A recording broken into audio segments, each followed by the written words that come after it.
তাকে অনেক বছর আগেই তো চিনি আমরা, যিনি টোকাইয়ের মতো একটি চরিত্র নির্মাণ করে আমাদেরকে দেশপ্রেমিক করে গড়ে তুলেছিলেন। সমাজের অনিয়মগুলো টোকাইয়ের মধ্যে দিয়ে তিনি কিভাবে ফুটিয়ে তুলতেন, আমার প্রজন্ম তো জানে, তারপরের প্রজন্মও জানবে, একেবারে নবীন যারা তারা হয়তো বা অতটা জানে না। সেই শ্রদ্ধেয় মানুষ মঞ্চে বসে আছে, মঞ্চে আছে আমার অতি প্রিয় একজন মঞ্চ বন্ধু শিমুল ইসু। আমি বাচ্চুকে ধন্যবাদ জানাই। আসলে পুরস্কার তো জীবনে অনেক পেয়েছি, কিন্তু যে পুরস্কারটি আমাকে আজকে দেয়া হয়েছে আমি অত্যন্ত গর্বিত। আমি যখন থিয়েটার করা শুরু করি তখন আমি বজলু ভাইয়ের নাম শুনেছি।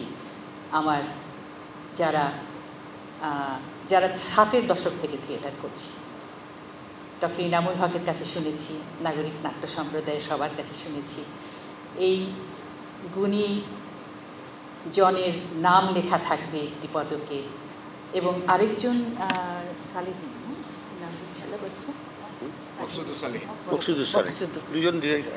হ্যাঁ, তো এটা খুব গর্বের একটা ব্যাপার আমার জন্য, আমি ধন্য।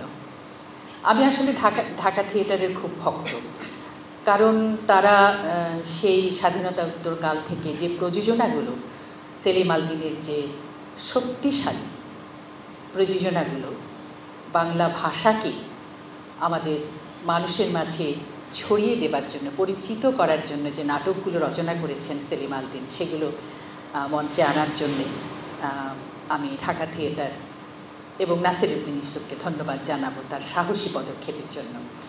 আমরা যখন এই মহিলা সমিতির চেহারা এখন একটু বদলে গেছে, আমরা যখন 72-এর পর থেকেই 72 থেকেই তো আমরা শুরু করেছি, তো তখন আমরা মহিলা সমিতিতে যে নতুন কোনো প্রযোজনা এলে সব হই হই করে দেখতে আসতাম।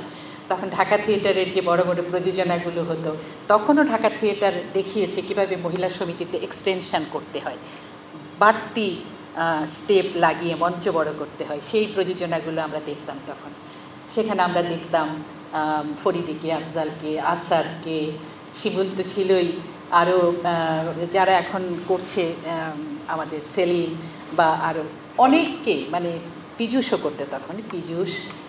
এই মুখগুলো যখন মনে পড়ে সেই সময়টার কথা, যে কী ধরনের নাটক আমরা দেখেছি ঢাকা থিয়েটারে।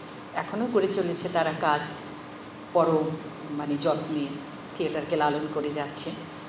তো আমি আপনারা যারা দর্শক তাদেরকে ধন্যবাদ জানাতে চাই। আজকের এই সেলিম আল দীনের এই 76তম জন্ম জয়ন্তী নাট্য উৎসবে আপনারা এসেছেন। সেলিমও আমার খুব ভালো বন্ধু ছিল, আমাদের বাড়ি পাশাপাশি, ফেনী, আমিও ফেনীর মেয়ে, সেলিমও ফেনীর ছেলে। আমার একটা ছোট্ট ঘটনা মনে আছে, আমার মামা উনি সিএসএস পরীক্ষা দিয়েছেন, উনি সিএসপি হয়ে যাবেন, খুব ভালো ছাত্র।